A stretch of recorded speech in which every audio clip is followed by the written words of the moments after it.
Salut, je suis Matisse, je ne suis qu'un enfant. Je te conseille de me choisir, car Mathéo est dangereux. As-tu oublié ce qu'il t'a fait la dernière fois, ça? Choisis ton compagnon pour cette nuit, Mathéo ou Matisse. Si tu as choisi Mathéo, vous montez jusqu'à un monastère abandonné. Les murs sont couverts de mousse, le cloître est rempli de feuilles mortes. La cloche pend encore dans la tour. Mathéo parle très bas. Ici, on apprend à se taire. Tu restes dans le cloître ou tu entres dans la chapelle. Si tu entres dans la chapelle, Mathéo ferme les grandes portes derrière vous. Il te fait avancer jusqu'à l'autel, puis il pousse une statue de pierre. Elle tombe sur ta poitrine. Mathéo reste à genoux pendant que tu meurs. Si tu restes dans le cloître, Mathéo traverse les arches. Il montre la corde de la cloche. Tu ne touches pas la corde, ou tu tires sur la corde. Si tu tires sur la corde, Mathéo se place derrière toi. Il enroule la corde autour de ton cou, puis il tire de toutes ses forces. La cloche sonne une fois, ton corps se soulève du sol, tu meurs suspendu dans la tour. Si tu ne touches pas la corde, Mathéo penche la tête, comme s'il écoutait quelque chose en toi. Une petite porte mène vers le jardin extérieur. Tu prends la porte du jardin, ou tu suis Mathéo dans la crypte.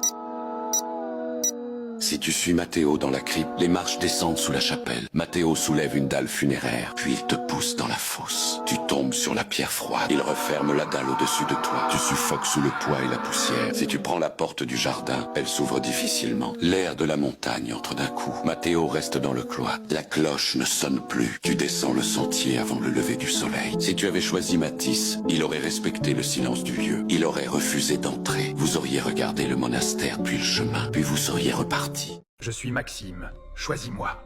Le choisir te mènera à la mort, alors choisis-moi. Choisis ton compagnon pour cette nuit, Francis ou Maxime. Si tu as choisi Francis, vous entrez dans un hangar de dirigeable abandonné. Une immense toile pend du plafond. Les nacelles sont alignées comme des cercueils ouverts. Francis, il murmure. Pour monter, il faut toujours lâcher quelque chose. Tu perces la toile d'essai avec une pointe, ou tu gonfles le ballon d'essai. Si tu gonfles le ballon d'essai, Francis tourne la valve plus fort, puis il serre le tuyau autour de ton cou. Le gaz siffle près de ton visage. Tu tombes avant que le ballon n'éclate. Si tu perces la toile d'essai avec une pointe, l'air sort en un long souffle. Il décroche un harnais de vol. Tu jettes le mousqueton dans l'huile, ou tu attaches le harnais à ta taille.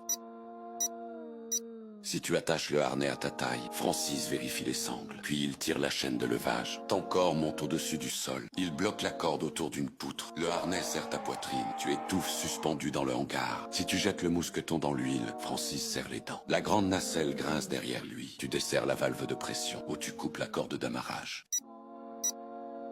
Si tu coupes la corde d'amarrage, la nacelle bascule brutalement. Francis te pousse sous son bord. Le bois lourd tombe sur tes jambes. La nacelle écrase ton corps contre le béton. Si tu desserres la valve de pression, un souffle blanc remplit le hangar. Les verrous de la porte principale sautent. Francis recule dans la brume. Tu ouvres la porte assez pour passer. Dehors, l'aube éclaire la piste vide. Si tu avais choisi Maxime, il aurait regardé la toile suspendue. Il aurait dit que rien ne devait voler. Vous auriez quitté le hangar et le ciel serait resté calme. Attends.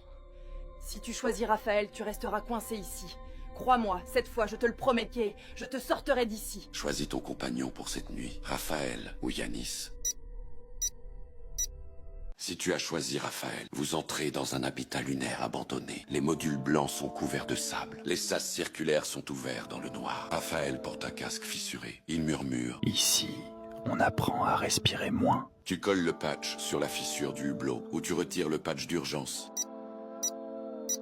Si tu retires le patch d'urgence, Raphaël sourit doucement. Il pose ses mains sur le hublot, puis il te plaque le visage contre la fissure. Le verre cède sous ton front, tu t'effondres dans le module. Si tu colles le patch sur la fissure, Raphaël regarde le hublot réparé. Le sas principal clignote en rouge. Tu verrouilles le sas avec la manivelle, ou tu lances le cycle de dépressurisation.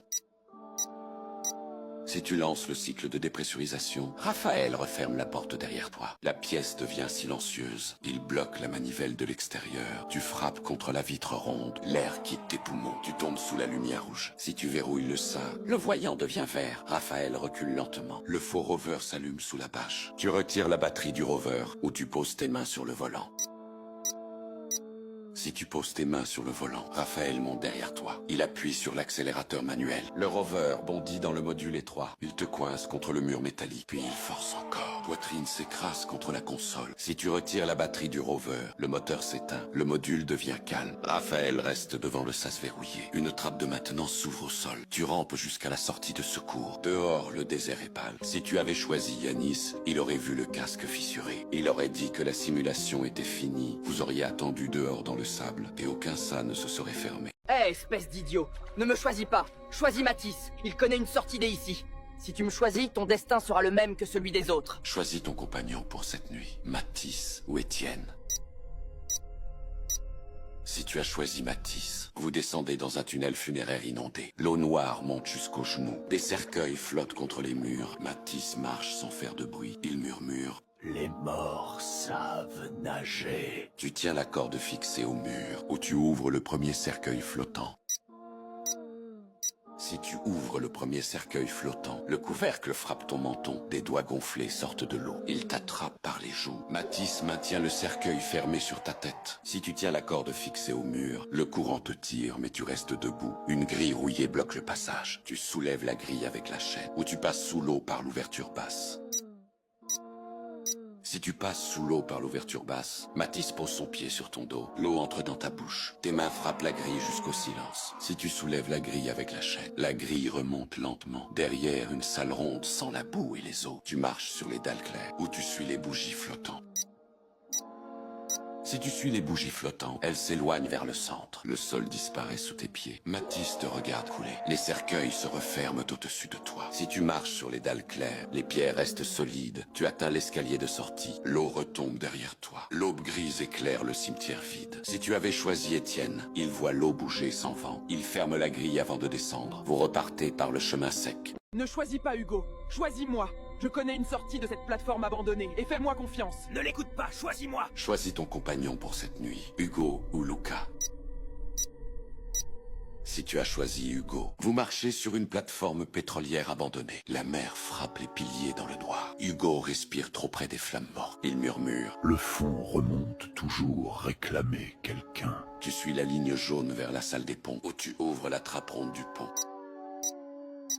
Si tu ouvres la trappe ronde du pont, le vent soulève la plaque. Une chaîne jaillit du trou et serre ta cheville. Hugo pousse ton épaule. Tu disparais dans l'eau noire sous la plateforme. Si tu suis la ligne jaune vers la salle des pompes, le sol vibre sous tes pas. Une pompe géante bat comme un cœur rouillé. Tu fermes la vanne orange. Tu frappes le tuyau fendu avec la clé.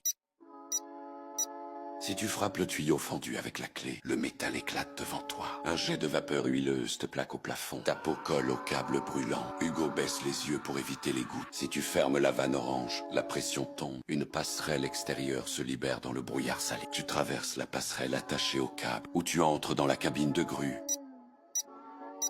Si tu entres dans la cabine de grue, Hugo actionne le joystick depuis l'extérieur. Le bras de grue tourne lentement. La cabine frappe la tour métallique. Les vitres explosent contre ton visage. Si tu traverses la passerelle attachée au câble, tu avances malgré le vent. Une échelle de secours descend vers un bateau vide. Tu quittes la plateforme avant l'aube, tremblant, vivant. Si tu avais choisi Luca, Luca refuse de monter. Il attend dans le bateau avec une lampe. Quand le soleil arrive, il t'emmène jusqu'à chez toi.